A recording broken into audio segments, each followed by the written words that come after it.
Hello everyone, today we will talk about how to fix or how to solve the problem of remove chats on the application of Discord. You will click on settings.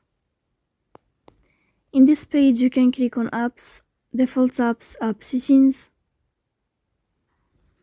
On above you can search about Discord and you'll enter. Then you can click on first stop and you can click OK. After that you'll enter to the window of storage. Here you can click clear cache. Don't click clear data because that can cause you errors or can delete your account. In the end you can turn off your phone and you can wait a moment to turn on your phone again. So please don't forget to support us by like and subscribe. See you next time in another video and thank you for your attention.